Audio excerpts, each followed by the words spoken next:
Deuxième partie de l'Africa Newsroom. Je suis toujours en compagnie d'Alseni Thiam, économiste, et du sociologue de l'éducation Tiefing Sissoko, ainsi que d'Emmanuel Kouzoumoumi, analyste économique et politique. Nous parlions donc de la nomination au Mali de Boubou Cissé, nouveau Premier ministre. Il succède à Soumeylou Boubèye Maïga qui a dû démissionner.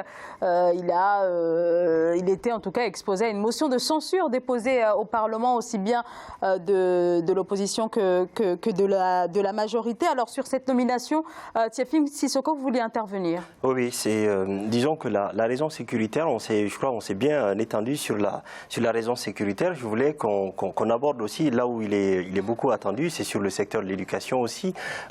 Aujourd'hui, j'ai lancé un petit sondage auprès d'un groupe d'étudiants en leur disant qu'est-ce que vous attendez du nouveau Premier ministre s'il était élu. Donc 80 personnes, ce n'est pas beaucoup, mais c'est 80 personnes qui ont fait part de leur inquiétude, qui ont fait part de l'espoir qu'ils attendaient, en tout cas en termes de changement, puisque le secteur de l'éducation, j'ai parlé des chiffres tout à l'heure, mais quand on regarde bien, la grève de l'éducation nationale, ça dure depuis plus de 6 mois. Donc ça veut dire des millions d'enfants qui ne vont pas à l'école.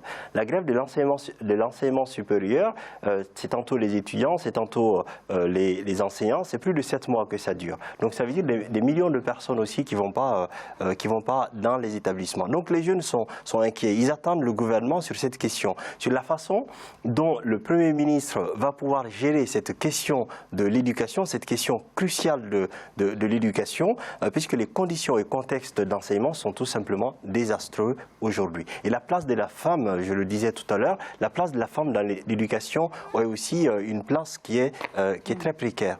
Quand on regarde l'éducation de base, il y a énormément d'efforts qui sont consentis pour l'accès des jeunes filles à l'éducation de base, mais quand on arrive à la fin du secondaire, moins de 14% d'une classe d'âge arrive donc à la fin de l'enseignement secondaire. Donc on voit bien qu'il y a des questions de fond. Les valeurs, quand on parle des valeurs, les valeurs sont inexistantes par les pratiques, par les façons de faire, puisque au sommet de l'État, on brandit autre chose que les valeurs. Les valeurs ne sont pas encouragées et ne sont pas récompensées. Donc à mon avis, ce Premier ministre qui est jeune, qui arrive d'un milieu intéressant, on l'attend beaucoup sur cette question cruciale de l'éducation. Et je pense bien qu'il doit en tout cas réagir pour permettre à ces jeunes de regagner cet espoir en fait. Alors Boubou Cissé, 6e Premier ministre en 6 ans. Alors visiblement le président Ibrahim Boubacar Keïta a beaucoup de mal à se trouver entre guillemets, un bon Premier ministre, en tout cas tout du moins celui qui est à même de mettre en place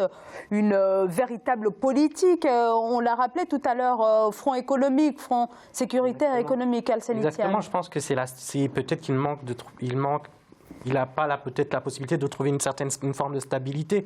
Parce que quand je prends notamment la question économique, vous en parlez de la question de la pauvreté, c'est une question cruciale pour tous les pays en voie de développement, pour tous les pays d'Afrique de l'Ouest. Et en plus pour le Mali, le Mali, c'est une forme d'économie qui reçoit beaucoup d'investissements, beaucoup d'idées de la part d'autres pays, notamment la France qui rapatrie beaucoup. Par exemple, si vous prenez par exemple le cas du Mali, c'est beaucoup de gens qui travaillent, qui viennent, qui travaillent, qui ont des emplois en France et après rapatrient dans certains villages. Donc il y a une forme de formalisation, d'informalisation de l'économie qui fait qu'au final, malgré qu'il y ait des revenus qui rentrent, mais il n'y a pas de gouvernement au fond qui vient et qui pilote bien ces projets-là. Et je pense qu'il y a des relais à faire entre le gouvernement et toutes ces formes d'économie informelle pour essayer vraiment de trouver des solutions afin de rendre cette économie qui est plus dynamique.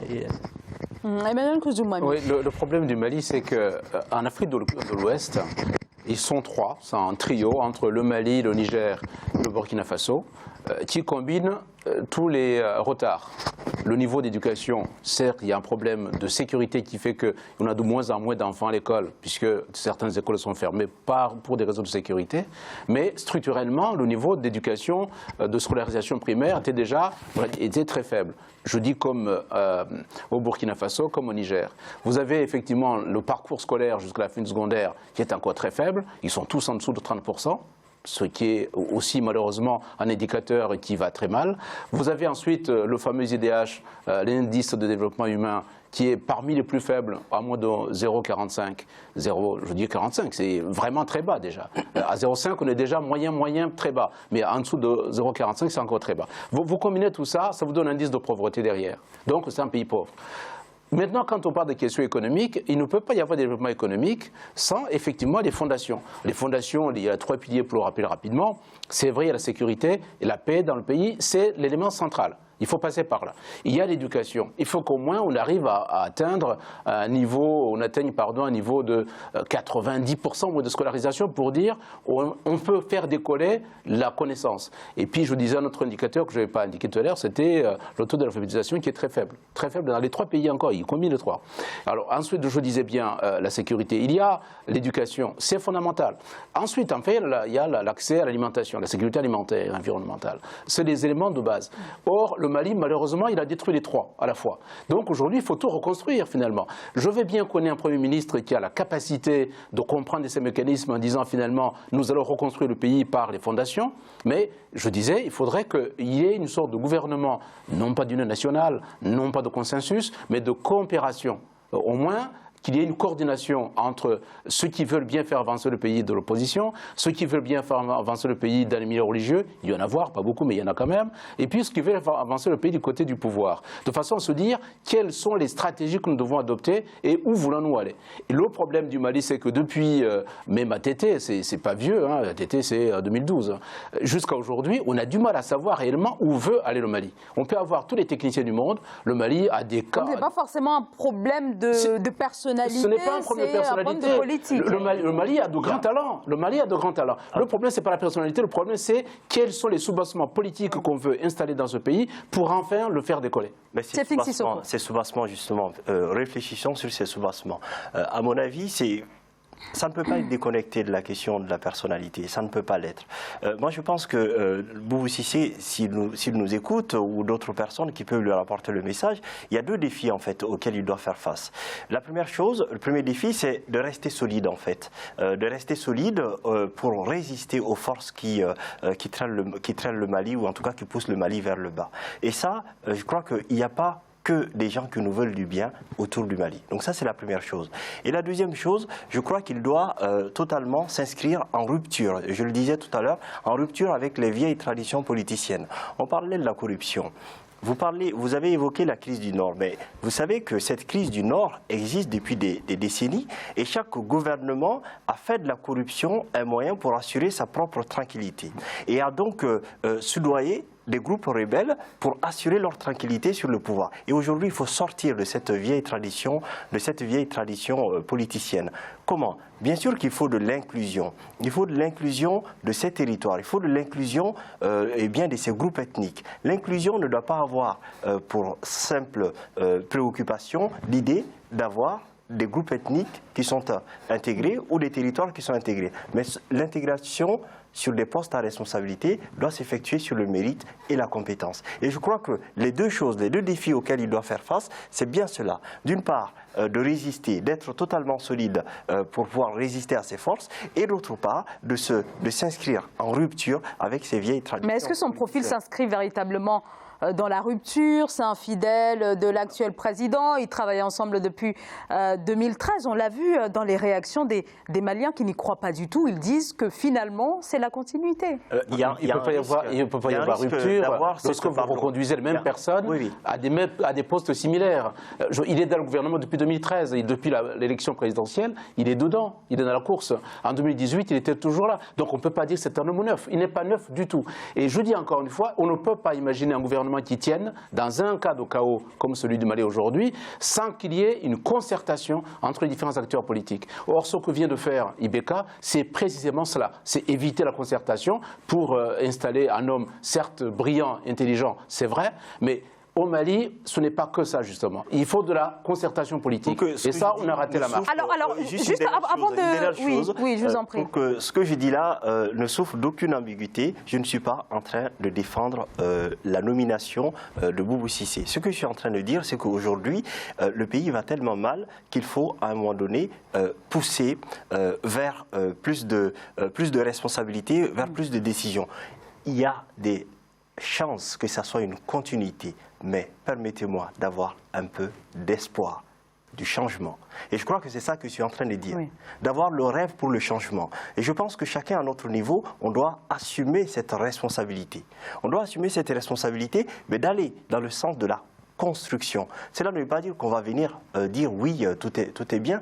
On essaie de s'appuyer sur les bons côtés de cette personnalité qui permettent d'aller un peu plus loin. Mais bien sûr qu'il y a des démons qui traînent autour de tout ça. Bien sûr qu'il est d'abord au service du gouvernement. C'est ce qu'il a dit, avant d'être au service du peuple. Alors peut-être avoir un peu d'espoir. Oui, alors peut-être avant de vous faire intervenir Alseny Thiam, on va voir ce document qui retrace un petit peu le parcours de Boubou Cissé, présenté comme un homme de dossier, un homme de rigueur par ses proches. C'est un reportage signé par Mokhtar Bari.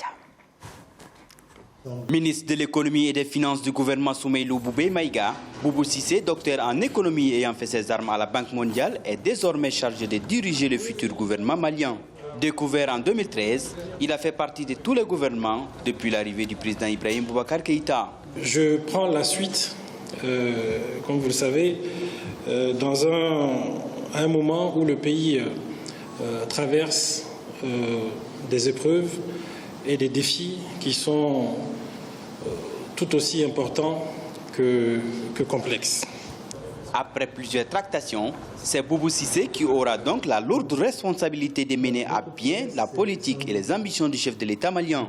L'homme qui est surtout apprécié pour sa rigueur dans la gestion des ressources financières devra aussi et surtout convaincre la majorité de la classe politique, jusqu'alors insatisfaite. Évidemment, je ne suis pas un messie. Je ne suis pas un messie, mais je suis et je serai un serviteur.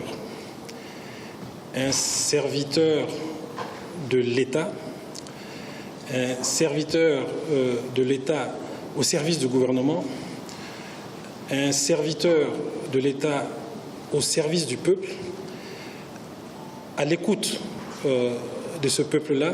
Les Maliens sont dans l'attente d'un nouveau gouvernement. Les tractations sont déjà en cours.